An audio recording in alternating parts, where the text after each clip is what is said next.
जय Hind students, my self Satyavan Maurya. स्वागत है आप सभी स्टूडेंट्स का आपके अपने चैनल फर्राटा फिजिक्स में। हमारे साथ इस समय आप स्क्रीन पर देख रहे हैं, इनका नाम है कुलदीप पटेल। क्लास 8th के ये स्टूडेंट हैं और आज हम लोग ग्राउंड पर आए हुए हैं। आज हम लोग समझेंगे कि हमारे क्लास 8th के सिलेबस में जो साइंस का फर्स्ट चैप्टर है क्रॉप प्रोडक्शन एंड मैनेजमेंट के बारे में। तो क्रॉप प्रोडक्शन एंड मैनेजमेंट के बारे में बताया जाता है कि कैसे क्रॉप प्रोड्यूस किया जाता है और क्रॉप को कैसे मैनेज किया जाता है, क्योंकि हमारे देश की पॉपुलेशन बहुत ज़्यादा है और ज़िंदा रहने के लिए खाना सभी को चाहिए और कम से कम 2 टाइम तो खाना सभी लोग खाते हैं और कुछ लोग 3 टाइम भी खाते हैं, कुछ लोग 1 टाइम भी खाते हैं। तो अल्टीमेटली ज़िंदा रहने के लिए हमें खाना बहुत ज़रूरी है और हमारी थाली में जो हमें पर डे खाना सर्व किया जाता है उसमें कुछ ग्रेन्स होते हैं, कुछ पल्सेस होते हैं, कुछ वेजिटेबल्स होते हैं और कुछ फ्रूट्स होते हैं और कुछ मिल्क्स प्रोडक्ट्स होते हैं, जैसे दाल चावल सब्जी रोटी और सलाद। और फ्रूट्स में जैसे हमें पपीता दे दिया जाता है, अनार दे दिया जाता है, सेब दे दिया जाता है, केला। और कुछ मिल्क प्रोडक्ट्स में जैसे दूध, कर्ड, घी, रायता और कुछ फ्लेश मटेरियल्स भी मिलते हैं, जैसे मछली मिल जाती है खाने को और मटन और मीट।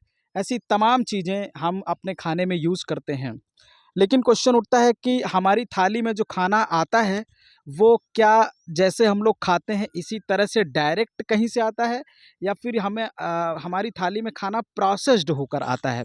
प्रोसेस्ड का मतलब ये हुआ कि कोई भी चीज़ हमारे पास कई स्टेप में प्रोसेस होने के बाद आती है और शुरू में ये वैसी नहीं रहती है। तो आज हम इन्हीं सब चीज़ों पर देखने वाले हैं। हमारे साथ कुलदीप जी हैं।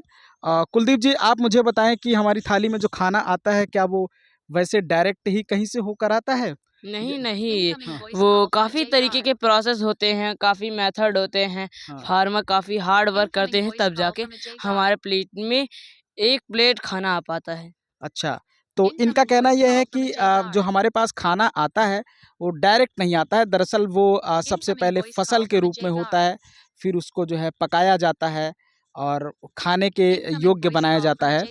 और हमारे फ़ोन पर कॉल आ रही है, तो मैं चाहता हूँ कॉल रिसीव करके। ओके, कट गई, कोई बात नहीं।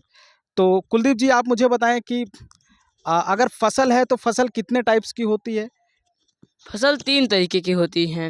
हुँ। पहला है खरीफ और दूसरा है रबी क्रॉप और तीसरा है ज़ैद क्रॉप। हाँ, सीज़न के बेसिस पर हमारे पास 3 तरह की फसल होती है, क्योंकि सीज़न हमारे पास जाड़ा, गर्मी, बरसात, rainy season, winter season and summer season. और इन्हीं सीज़न पर बेस्ड हमारे पास 3 टाइप की क्रॉप्स भी होती है, जिसे रबी क्रॉप्स, जायद क्रॉप्स एंड खरीफ क्रॉप्स कहते हैं। तो खरीफ क्रॉप्स कब बोई जाती है और कब काटी जाती है? खरीफ क्रॉप जुलाई से लेके हाँ। सितंबर में काट ली जाती है और अच्छा। जून में या जुलाई में हुँ। उसको ग्रो किया जाता है। हाँ। जैसे मानसून जब आता है खरीफ क्रॉप में, तो तब जो है खरीफ क्रॉप्स बोई जाती है। और मानसून अगर जून में आ गया तो जून में बो दिया जाता है, अगर जुलाई में आ गया तो जुलाई में बो दिया जाता है। और उसके बाद इसको हम लोग हार्वेस्टिंग करते हैं, इसको काट लिया जाता है, या तो सितंबर में या तो अक्टूबर में काट लिया जाता है। और रबी क्रॉप्स कब हम लोग बोते हैं? विंटर सीज़न में बोते हैं। उसके मंथ हैं अक्टूबर से लेकर मार्च या अप्रैल तक काट लिए जाते हैं और हुँ। अक्टूबर में ग्रो किए जाते हैं। अच्छा, अच्छा। और जायद क्रॉप कब से कब तक बोया जाता है? ज़ैद क्रॉप अप्रैल अप्रैल या मई स्टार्ट किया जाता है ग्रोथ को करना हाँ। और हुँ। जून में हार्वेस्ट कर लिया जाता है। अच्छा, क्या आप जो है कुछ हमें एग्ज़ाम्पल्स बता सकते हैं कि रबी क्रॉप, खरीफ क्रॉप और जायद क्रॉप्स के? हे तो अब मैं अ चाहता हूँ कि आप खरीफ क्रॉप्स के सबसे पहले एग्ज़ाम्पल्स बताएँ। खरीफ क्रॉप के कुछ एग्जाम्पल हैं जैसे कि पैडी, मेज़, ग्राउंड नट, कॉटन ईटीसी ऐसे काफ़ी हाँ, एग्जाम्पल हैं। मिलेट्स भी हो जाते हैं, है ना? हाँ। सोयाबीन भी हो जाता है। तो ये सारे क्रॉप्स जो है खरीफ क्रॉप्स आ जाते हैं। और ये इन सब क्रॉप्स को होने के लिए पानी की बहुत ज़्यादा ज़रूरत होती है हुँ। और ये वहीं पर होते हैं जहाँ टेम्परेचर बहुत ज़्यादा है, गर्मी बहुत ज़्यादा है, वहीं पर खरीफ क्रॉप्स होती है। और रबी क्रॉप्स कब होती है? रबी क्रॉप्स इसको पकड़िए। माई टोटल, यस। विंटर सीजन में होता है और इसके काफ़ी सारे एग्जाम्पल भी हैं। जैसे कि होगा वीट हो गए, और ऐसे ही वीट, ज़्यादातर वीट पल्सेस और काफ़ी चीज़ें ग्रो किए जाते हैं, किए जाते हैं। हाँ हाँ हाँ। और जायद क्रॉप कब डेवलप किया जाता है और क्या क्या इसके एग्जाम्पल्स हैं? ज़ैद क्रॉप क्या बोलते हैं, गर्मी में हाँ इसको ग्रो किए जाते हैं। हाँ हाँ। और इसके एग्जाम्पल क्या हैं? जैसे ककड़ी हो गया, है ना? Cucumber, watermelons, etc. हाँ हाँ। और जो हमारे पास जायद क्रॉप्स होती हैं, ये ज़्यादातर जो है पानी के हाँ हाँ, ये नदी के किनारे बोया जाता है, जहाँ पर रेत बहुत ज़्यादा पाई जाती है। और उसके बाद ये जो रबी क्रॉप्स आता है, ठंडी जगहों पर ये उत्पन्न किया जाता है, इसके लिए कम पानी की ज़रूरत होती है। और जो हमारे भारत में ऊपरी जो इलाके हैं, जैसे हरियाणा और पंजाब, है ना? और उसके बाद जम्मू और उत्तराखंड, इन जगहों पर हम लोग गेहूं का कल्टीवेशन करते हैं। गेहूं यहाँ पर पैदावार ज़्यादा होती है। और जो भारत के निचले इलाके होते हैं, जो भारत के निचले इलाके पाए जाते हैं, वहाँ पर हम लोग क्या उगाते हैं? वहाँ पर हम लोग जैसे खरीफ क्रॉप्स उगाते हैं, जैसे चावल हो गया, पैडी हो गया। और जैसे हमारे केरल में, उड़ीसा, झारखंड, छत्तीसगढ़, उत्तर प्रदेश का जो निचला हिस्सा है ना, तमिलनाडु, कर्नाटक, इन जगहों पर हम लोग जो है खरीफ क्रॉप्स को कल्टीवेट करते हैं। तो आइए अब हम लोग समझते हैं कि अगर इस सीजन बेसिस पर इतने सारे क्रॉप्स हैं, तो कैसे कैसे इनको उगाया जाता है, कैसे कैसे कल्टीवेट किया जाता है, और कैसे हम लोग जो है इसको कल्टीवेट करते हैं, और पुराने समयों में कैसे लोग खाना खाते थे। बताएं, पुराने समय में जब कल्टीवेशन नहीं होता था तो कैसे करते थे लोग? पहले के समय में अगर हम लोग प्रिपेयर ऑफ सॉइल अगर करते थे। नो नो नो, इतिहास में मतलब पहले जो हमारे पूर्वज होते थे, जैसे हम लोग आदिमानव जो होते थे, क्या वो कहीं पर एक जगह रुक कर खाना खाते थे? नहीं, वो कहीं न कहीं ऐसे कभी नदी, कभी कोई फ़ील्ड या कहीं पे भी कोई पेड़ पाए जाते, जैसे हाँ मैंगो के हो गए, हाँ हाँ और वो अनार के हो गए, हाँ और हाँ काफ़ी तरीके के हाँ हाँ होते हैं। हाँ तो जहाँ पे उनको दिखता था फूड, खा लेते थे। हाँ फिर ऐसे ही समय डेवलप होता गया। हाँ हाँ फिर उसके बाद वो लोग ने देखा कि बीज गिर रहे हैं, हम लोग खा के उसको फेंक दे रहे, ये ग्रो हो रहे हैं, ये हाँ ग्रो हो रहे हैं धीमे-धीमे। हाँ हाँ हाँ तो उसी के हिसाब से वो लोग देखे कि कैसे ग्रो हो रहे हैं, और उसी को देखते-देखते ये लोग सीख गए कि कैसे फील्ड में ग्रो किए जाते हैं प्लांट। हाँ हाँ हाँ। तो पहले के टाइम पर क्या होता था कि लोग फल खा रहे हैं, फ्रूट्स खा रहे हैं, नदियों के किनारे ज़्यादा रहते थे, क्योंकि वहाँ पर पानी, क्योंकि इंसान को पानी तो हमेशा चाहिए होता है, तो इसलिए ये नदियों का सहारा लेते हुए जो है ऐसी जगहों पर रुकते थे जहाँ पर पानी की अवेलेबिलिटी ज़्यादा होती थी। और ये लोग फल खाते थे। जब एक जगह के फल, एक जगह की सारी चीज़ें ख़त्म हो जाती थी, तो फिर दूसरी जगह शिफ्ट करते थे। मतलब लोग रुकते नहीं थे ज़्यादा समयों तक, और वो चलते चले जाते थे।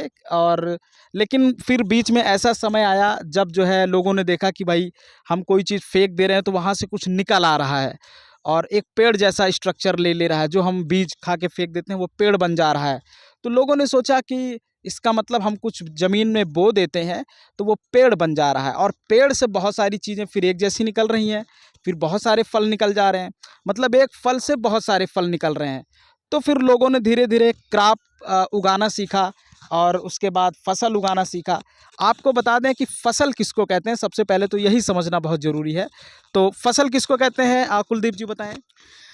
फसल किसी तरीके की फील्ड में उसको अगर क्रॉप हम लोग उगा देते हैं, जैसे कि एक जगह पे बहुत सारे क्रॉप्स को ग्रो कर देते हैं, फिर वो एक फसल बन जाती है, एक लार्ज स्केल में वो फसल बन जाती है। हाँ हाँ। अगर एक सेम टाइप की प्लांट को अगर हम लार्ज फील्ड में उसको कल्टीवेट करें तो उसे हम लोग क्रॉप कहते हैं, ठीक है।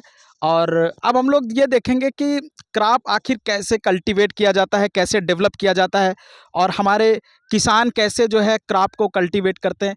ये हमारे पीछे का जो पूरा एरिया आप देख रहे हैं, यहाँ पर फसल काटी जा चुकी है, और ये पूरा का पूरा फील्ड ये बंजर बंजर तो नहीं कह सकते हैं, लेकिन ये बोला जा सकता है कि ये फील्ड अब फसल जो है काट कर छोड़ दिया गया है। अब इसको कुछ टाइम के बाद इसकी जुताई होना शुरू हो जाएगी। तो ये पूरा हमारे पीछे का एरिया आप देख लीजिए, बहुत अच्छे से देख सकते हैं। और तो अब आप कुलदीप जी ये बताएं कि फसल जो है वो किसान कैसे उगाता है और उसके कितने मेथड हैं, क्या कहते हैं उस मेथड्स को, ये सारी चीज़ें मुझे आप जो है स्टेप बाय स्टेप बताएं। इसमें 7 तरीके के मेथड होते हैं। इस मेथड को यूज़ करके हम लोग अपने फील्ड में क्रॉप ग्रो करते हैं। पहला मेथड है हम लोग प्रिपरेशन ऑफ सॉइल को प्रिपेयर करते हैं। सॉइल को प्रिपेयर करने के बाद दूसरा मेथड यूज़ करते हैं सोइंग, इसमें बीज बोते हैं। और तीसरा मेथड हम लोग मैन्योर को ऐड करते हैं और फर्टिलाइज़र को भी ऐड कर सकते हैं। और चौथा मेथड हम लोग यूज़ करते हैं इरिगेशन का, और इरिगेशन हम लोग यहाँ पे वाटर सप्लाई करते हैं। और पांचवा मेथड है हम लोग अनवांटेड वीड्स उग जाते हैं, यहाँ जैसे घास हो गए, ये सब उग जाते हैं, तो इनको रिमूव करने के लिए हम कुछ चीज़ें अप्लाई करते हैं। छठवां प्रोसेस है हार्वेस्टिंग हम लोग यहाँ पे हार्वेस्टिंग कर देते हैं इसका, जैसे कि हो चुका है, ये देखिए कटाई हुई है। और सातवां प्रोसेस को जो हार्वेस्ट करने के बाद उसको स्टोर हम लोग करते हैं। ये देखिए इसका हस्क बना दिया गया है, ये हस्क उठाकर दिखाइए। ये लास्ट प्रोसेस है, इसको हम लोग थ्रेसिंग बोलते हैं। और हाँ, ये कुलदीप जी दिखाइए। हाँ, तो ये पूरा इस तरह से लास्ट में बचता है, इसको हम लोग भूसी बोलते हैं। और ये जानवरों के खाने में इस्तेमाल किया जाता है। हाँ, ज़्यादातर गाय खाती हैं और इन सब लोगों को खिलाने के लिए यूज किया जाता है। तो इन सभी प्रैक्टिसेस को हम लोग वन बाय वन समझेंगे। तो पहली प्रैक्टिस को क्या था, प्रिपरेशन ऑफ सॉइल।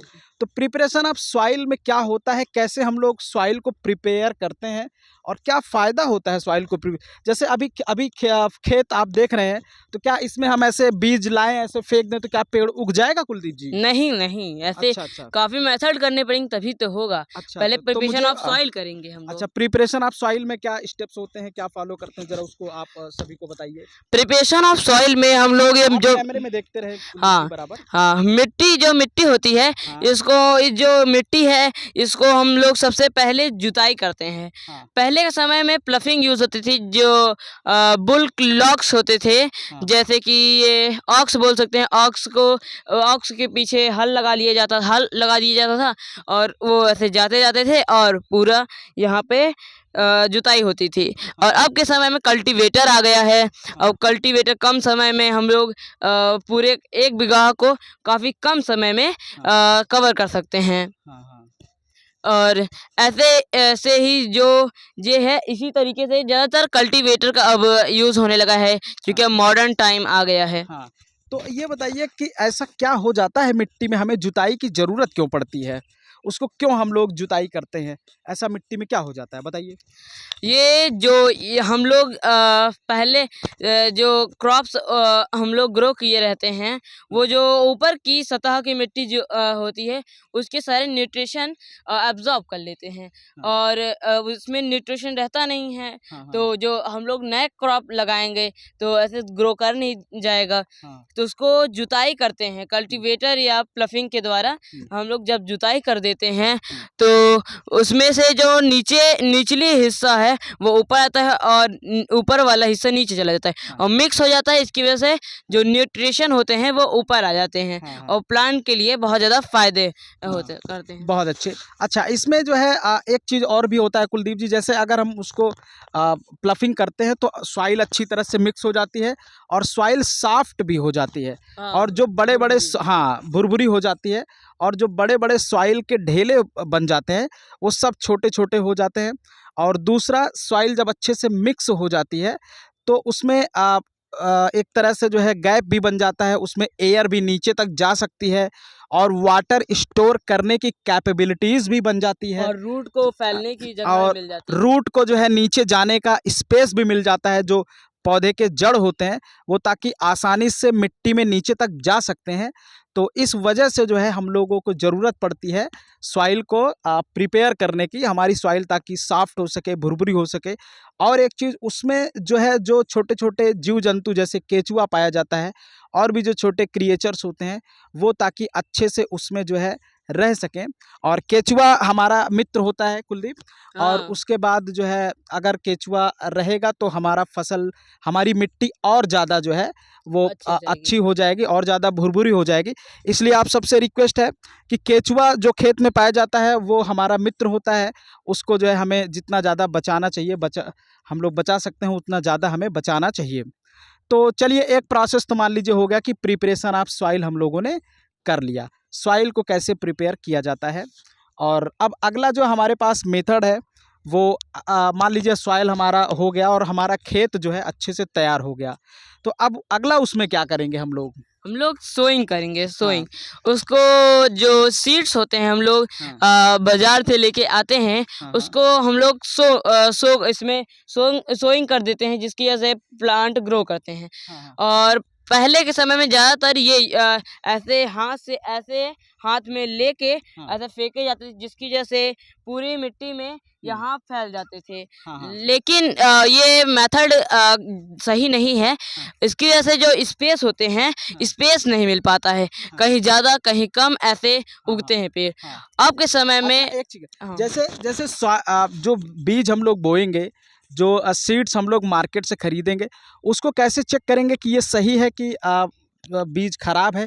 क्योंकि खराब बीज तो पेड़ पौधे उगाएगा नहीं। तो हुँ, इसलिए हमें सबसे पहले क्या चेक करना होगा? हमें ये चेक करना होगा कि हमारा बीज जो है सही है कि नहीं। तो इसके लिए उसको हम लोग सबसे पहले पानी में डिप करते हैं।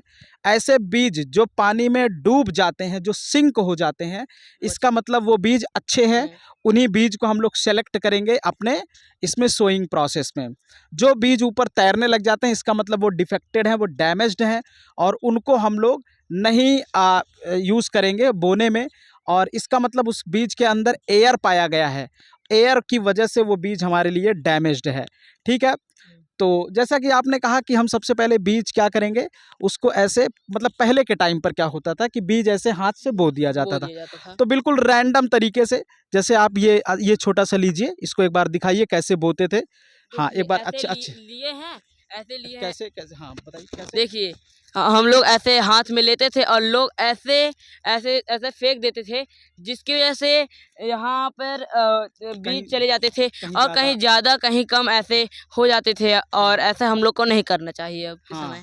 तो इससे क्या होता था कि कहीं पर ज़्यादा बीज और कहीं पर कम हो जाते थे, तो पूरे खेत में कोई पैटर्न नहीं हो पाता था। तो उसके बाद क्या होता था कि कुछ बीज को तो जगह मिल जाती थी अच्छे से डेवलप होने के लिए, कुछ को जगह नहीं मिल पाती थी। तो जिसकी वजह से एक बढ़िया तरीके से फसल नहीं उग पाती थी। तो इसके लिए फिर हम लोगों ने एक ड्रिल सिस्टम लेके आया, और ड्रिल सिस्टम में हम लोग क्या करते थे कि ऐसे मुट्ठी में ले लेते थे, और मुट्ठी में लेने के बाद जो है, ड्रिल मशीन के जो कैनाल टाइप हाँ, के हाँ, बने रहते थे ट्यूब में, हाँ, ऐसे डाल देते थे, डालने के बाद वो जो नीचे चले जाते थे और मिट्टी हाँ, में कैसे इसको ऐसे। माइक माइक लगा के बताएं?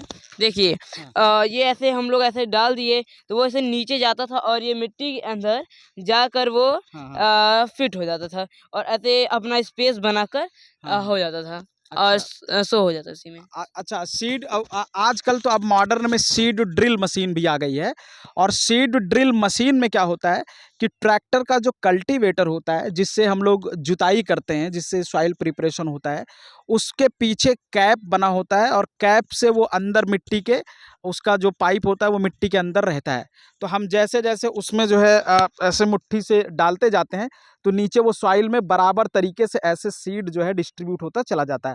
तो और एक पूरे खेत में एक इक्वल पैटर्न पर हमें पूरे प्लांट्स उगते हुए दिखते हैं। प्रॉपर स्पेस में, हाँ, और प्रॉपर प्रॉपर स्पेस स्पेस में में। मिलते हैं। तो इस तरह से क्या होता है कि स्पेस भी, वो पीछे जो हमारी गाड़ी खड़ी है वो हमारी है, और हम लोग एकदम तैयारी के साथ आए हुए हैं, और पूरा खेत में, ताकि आपको अच्छे से चीज़ें समझा पाएँ, समझ पाएँ हम लोग। और पूरा जो व्यू दिख रहा है, क्योंकि चैप्टर का नाम ही है क्रॉप प्रोडक्शन एंड मैनेजमेंट, तो इसलिए हम लोग इन्हीं चीज़ों को समझने और समझाने के लिए यहाँ पर आए हैं।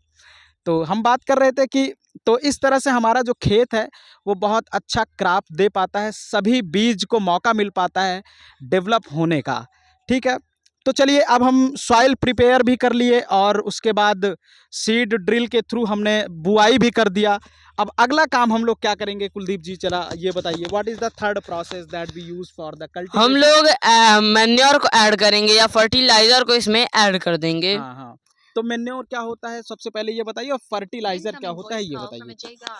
मैन्योर होते हैं जो ऑर्गेनिक मैटर होते हैं, हाँ जैसे कि काउ डग हो गए, इन सब को यूज करके पहले हम लोग किसी गड्ढे को डिग करते हैं, उसके उसमें कुछ समय के लिए उसमें छोड़ देते हैं हाँ और छोड़ने के बाद जब वो सड़ जाते हैं तो उसको बाद में हम लोग मैन्योर के लिए यूज करते हैं हाँ हाँ हाँ, खेतों में। जैसे मैन्योर का मतलब ये होता है कि किसी भी सॉइल में ऑर्गेनिक मटेरियल, जैसे सूखे पत्ते हो गए, कीड़े मकोड़े के वेस्ट्स हो गए, और गाय के गोबर हो गए, काउडंग वेस्ट जो होता है, तो अगर हम लोग ऑर्गेनिक मटेरियल किसी भी मिट्टी में मिला देते हैं तो उसे हम लोग मैन्योर कहते हैं।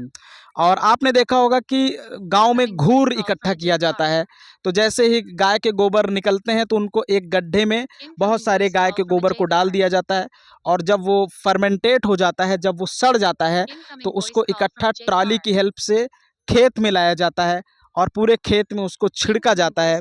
छिड़का का मतलब पूरा ऐसे बिखेर दिया जाता है, तो इससे हमारी सॉइल भी अच्छी हो जाती है और सॉइल में मैन्योर भी मिल जाता है, और हमारी पूरी की पूरी सॉइल बहुत अच्छे तरह से जो है वो न्यूट्रिशंस भी मिल जाता है, और उसके अंदर जो क्रिएचर्स होते हैं वो भी अच्छी तरह से जो है मरते नहीं हैं, है ना। तो वो सभी चीज़ें हमारे लिए बहुत अच्छे तरीके से जो है काम करती हैं। तो फर्टिलाइज़र का काम क्या होता है? फर्टिलाइज़र, हाँ, फर्टिलाइज़र जो होता है एक केमिकल है जिसको हम लोग यहाँ पर होते हैं, यहाँ पर इसको न्यूट्रिशन बढ़ाने के लिए हम लोग डालते हैं। लेकिन ये फर्टिलाइज़र का अच्छा नहीं होता है क्योंकि जो हमारे क्या बोलते हैं सॉइल में ह्यूमस प्रेज़ेंट होता है, इसको ख़त्म करने का काम करता है, और ह्यूमस नहीं रहता है तो हम लोग की सॉइल अच्छी नहीं होती है। हाँ, जैसे फर्टिलाइज़र यूरिया हो गया, और उसके बाद पोटेशियम नाइट्रेट, फास्फेट हो गया, है ना। तो इस तरह से जो है नाइट्रोजन की कमी होती है, पोटास हो गया, तो ऐसे बहुत सारे फर्टिलाइज़र्स मार्केट में मिलते हैं। लेकिन फर्टिलाइज़र केमिकल सब्सटेंस होता है।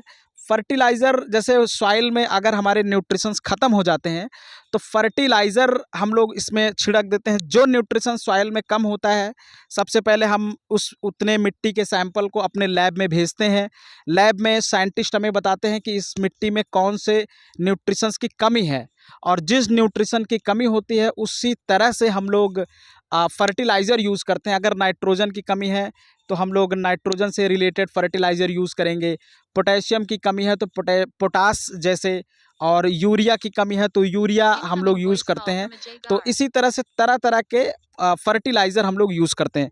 लेकिन मैन्योर हमारे लिए ज़्यादा प्रॉफिटेबल है, ज़्यादा यूज़फुल है, ज़्यादा बेनिफिशियल है, और फर्टिलाइज़र हमारे लिए ज़्यादा बेनिफिशियल नहीं है, क्योंकि ये हमारे सॉइल को दिन ब दिन जो है जहरीला बनाता चला जाता है, और धीरे धीरे, हाँ, और धीरे धीरे जो हमारे केचुए हैं खेत में, जो हमारे मित्र हैं, इनको धीरे धीरे वो ख़त्म करता चला जाता है।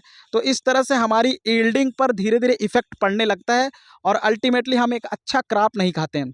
तो आप सबसे हाथ जोड़कर रिक्वेस्ट है कि प्लीज़ आप सभी लोग ऑर्गेनिक खेती करें, मैन्योर यूज़ करें, फर्टिलाइज़र कतई ना यूज़ करें। फर्टिलाइज़र में शुरू में तो बहुत अच्छी यील्डिंग होती है, लेकिन बाद में धीरे धीरे क्रॉप्स कम होते चले जाते हैं। तो चलिए अब हम मान लीजिए कि मैन्योर और फर्टिलाइज़र दोनों हमने इसको सॉइल में मिला दिया, और अल्टीमेटली अब हमने जो है पूरी सॉइल में खाद मिक्स कर दिया, है ना। बीज भी बो दिया, खाद भी मिक्स कर दिया। तो अब हम लोग क्या करेंगे? अब नेक्स्ट प्रोसेस क्या है? What is the next process? Come on. अगला प्रोसेस है इरिगेशन। हम लोग इरिगेशन करेंगे। हाँ हाँ हाँ काफ़ी तरीके के मेथड होते हैं इरिगेशन करने के। हाँ एंशिएंट टाइम में आपको बताएंगे कैसे यूज़ होते हैं। जैसे कि पहले के समय में 4 तरीके के मेथड यूज़ किए जाते थे। हाँ जैसे कि मोट, चैन पंप, राहत और ढेकली, ये 4 मेथड यूज़ किए जाते थे। और अब के समय में, अब मॉडर्न टाइम में यूज़ होने लगे हैं स्प्रिंकलर, ड्रिप इरिगेशन, और एक और होता है ट्यूबवेल यूज़ किए जाते हैं। जैसे अब हमारा जो अगला नंबर है वो है इरिगेशन का। अब हम अपने खेत को पानी देंगे, अपने खेत की सिंचाई करेंगे। सिंचाई हम लोग उसको बोलते हैं, अपने खेत में बार बार टाइम टू टाइम पानी देने के प्रोसेस को हम लोग इरिगेशन बोलते हैं, और या इसको हिंदी में सिंचाई भी बोलते हैं। पुराने ज़माने में जब हमारे पास मॉडर्न डिवाइसेस नहीं थी और ट्यूबवेल टाइप की चीज़ें नहीं थी, तो हम लोग सबसे पहले कुएं की सहायता से पानी निकालते थे। लेक में, नहर में और नदी के सहारे हम लोग पानी अपने खेतों में देते थे, और हम लोग तरह तरह की चीज़ें यूज़ करते थे। जैसे हम लोग चैन सिस्टम यूज़ करते थे, ढेकली सिस्टम यूज़ करते थे, जिसमें हम लोग जानवरों की सहायता लेते थे, और एक लंबी रस्सी बांध दिया जाता था। एक सिरे पर बाल्टी बांध दिया जाता था, दूसरे सिरे पर हम लोग गाय के या जो हमारे पास बुलॉक्स होते थे उनके गले में बांध दिया जाता था। तो जिससे बुलॉक्स काफ़ी दूर तक जाते थे, तो जैसे जैसे वो दूर जाते चले जाते थे, वैसे वैसे दूसरी तरफ जो बाल्टी पानी के अंदर, कुएं के अंदर गई थी, वो धीरे धीरे बाहर निकलने लगती है, और एक लोग उसको पकड़कर फिर बाहर ऐसे गिरा देते थे, तो नाली के थ्रू वो पानी जो है चला जाता था, हाँ, खेत में, और जिससे सिंचाई प्रोसेस हम लोग करते थे। लेकिन आजकल के ज़माने में ट्यूबवेल आ गया है। ट्यूबवेल में हम लोग एक बार ट्यूबवेल चला देते हैं तो पानी लगातार निकलता रहता है और पूरे खेतों में सिंचाई हो जाती है। लेकिन ये देखा गया कि जहाँ पर बीज होते हैं वहाँ पर पानी की ज़्यादा ज़रूरत है, और बाकी जगहों पर पानी की ज़्यादा ज़रूरत नहीं है। तो इसके लिए हम लोग एक नया सिस्टम जो यूज़ करते हैं, स्प्रिंकल मेथड।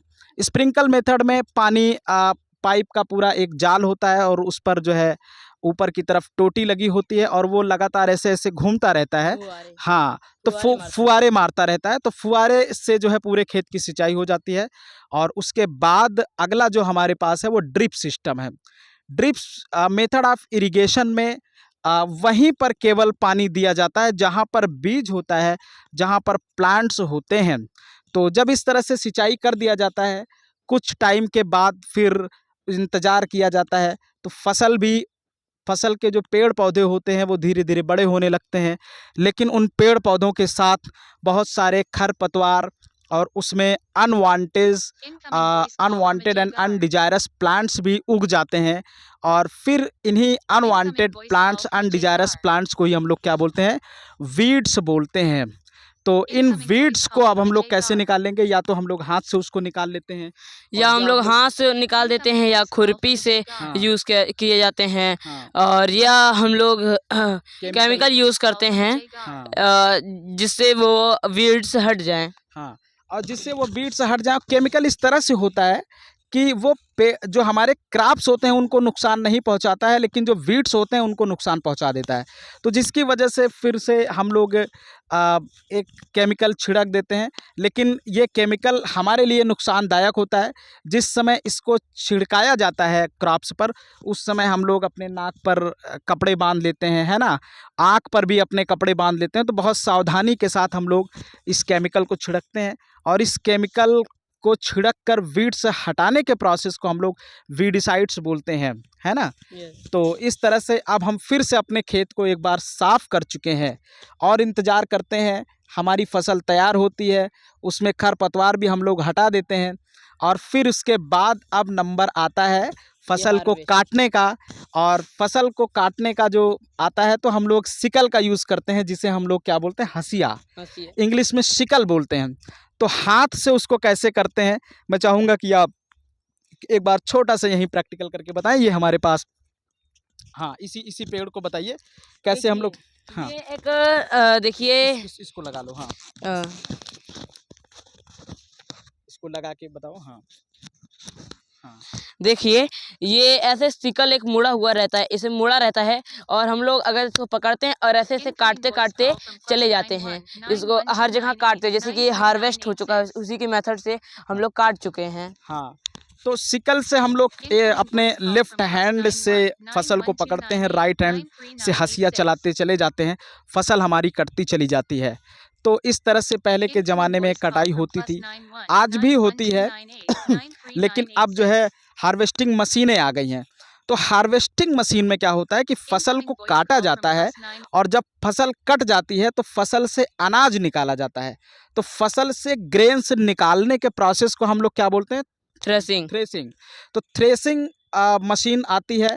थ्रेसिंग से हम लोग क्या करते हैं कि अपने अनाज को अलग करते हैं और उसके बाद भूसा अलग निकल जाता है। और यही भूसा ये आप देख रहे हैं ग्राउंड में, हाँ, ये देखिए, तो यही भूसा ये निकाल देते हैं हम लोग। इसी को फिर निकाला जाता है। तो भूसा ये थ्रेसिंग के प्रोसेस से ही हुआ है। थ्रेसिंग से ये भूसा अलग हो जाता है, अनाज भी अलग हो जाता है। और फिर उसके बाद कभी कभी काटते टाइम पर अभी भी कुछ फसल गिरे होते हैं खेतों में और उन सभी फसल को इकट्ठा करके हम लोग जो है उस फसल को इकट्ठा करके जब उससे अनाज निकाला जाता है तो उसको हम लोग विनोइंग प्रोसेस बोलते हैं, है ना। और उसके बाद अगर थ्रेसिंग और हार्वेस्टिंग दोनों एक साथ होता है तो इसे हम लोग कंबाइन बोलते हैं। तो एक ऐसी मशीन जो थ्रेसिंग एंड हार्वेस्टिंग दोनों करती है उसे हम लोग कंबाइन बोलते हैं। और इस तरह से अब हम अपनी फसल को काट भी चुके हैं और अपनी फसल को उससे अनाज भी अलग कर चुके हैं।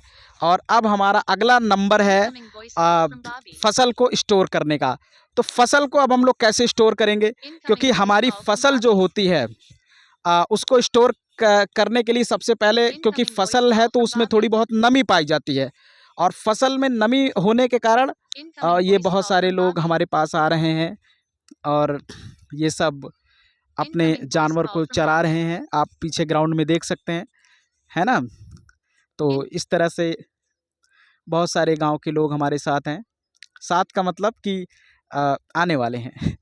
तो इस तरह से फसल अब स्टोर हम लोग कैसे करेंगे, तो फसल को सबसे पहले धूप में सुखा दिया जाता है। धूप में इसलिए सुखा दिया जाता है क्योंकि फसल में अगर नमी होगी, फसल में अगर नमी होगी तो फसल फिर से जो है वो कल्टीवेट होने लगेगी और फसल अगर फिर से कल्टीवेट होने लगेगी तो फिर हमारे लिए उसको स्टोर करना मुश्किल हो जाएगा। तो सबसे पहले हम फसल को सुखा लेते हैं और फसल को सुखाने के बाद उसको हम लोग गनी बैग्स में, बोरियां में भर कर रख देते हैं और नीम के पत्तों के साथ और हम लोग, हाँ, और उसमें नीम के पत्ते भी मिला देते हैं। कुलदीप कह रहे हैं जिससे मॉइस्चर ना आए। हाँ, जिससे जो है आप कीड़े भी ना लगे, उसको ऐसी जगह रखा जाए जहाँ चूहे ना खाने पाए, जहाँ कीड़े ना लगने पाए, है ना। तो ऐसी जगहों पर हम लोग उसको रखते हैं और फिर उसके बाद कहीं कहीं पर हम लोग बहुत सीमेंटेड के बहुत बड़े ड्रम बना लेते हैं जिन्हें हम लोग सिलोस कहते हैं, है ना। तो उन्हीं सिलोस में ये रखा जाता है। तो अब ये जो क्रॉप है सुखा कर अगर हम लोग रखेंगे तो ये साल भर 2 साल चलता है और ख़राब नहीं होता है। तो इस तरह से हम अपने क्रॉप्स को डेवलप करते हैं और इस तरह से हम अपने क्रॉप्स को कल्टीवेट करते हैं और इस तरह से हमारे किसान जो है हमें हमारे तक खाना पहुंचाते हैं क्रॉप को डेवलप करके। और क्रॉप डेवलप करना, ये कितना खूबसूरत वीडियो है, पीछे सूर्य अस्त हो रहा है और हम लोग इस समय आपके साथ वीडियो बना रहे हैं। तो इस तरह से हमारे किसान बहुत मेहनत करके हम लोगों तक खाना पहुंचाते हैं। तो अब हम यहीं पर अपने वीडियोस को विराम देंगे और आप सभी से एक छोटा सा यही रिक्वेस्ट है कि अपनी थाली में एक भी अनाज आप वेस्ट मत करिएगा और जितनी कोशिश हो सके खुद भी खाना खाइए, दूसरों को खिलाइए और ये भी ध्यान रखिए कि हमारी थाली से कोई खाना वेस्ट ना जाए और कोई भी पर्सन भूखा ना रह जाए। और इसी तरह कुलदीप, आप लास्ट में कुछ कहना चाहेंगे आप, क्योंकि अब हम वीडियोस को ख़त्म करने वाले हैं, तो क्या आप मैसेज देना चाहेंगे? हम लोग बताना चाहते हैं कि खाना कभी वेस्ट मत करिएगा, बहुत मेहनत से ये आता है। हाँ हाँ ये इतने सारे प्रोसेसेस होके यहाँ पर हमको एक प्लेट खाना मिलता है, एक टाइम का खाना मिलता है। इसीलिए आप वेस्ट ना करिए खाना और जितना हो सके गरीबों को खिलाइए और उसको वेस्ट मत करिए। यही मैं कहना चाहूँगा। तो चलिए ठीक है, अब हम लोग चलते हैं और अब हमें इजाज़त दीजिए, चलते हैं। जय हिंद। आई होप कि आप सभी को बहुत अच्छे से चीज़ें समझ में आई होंगी।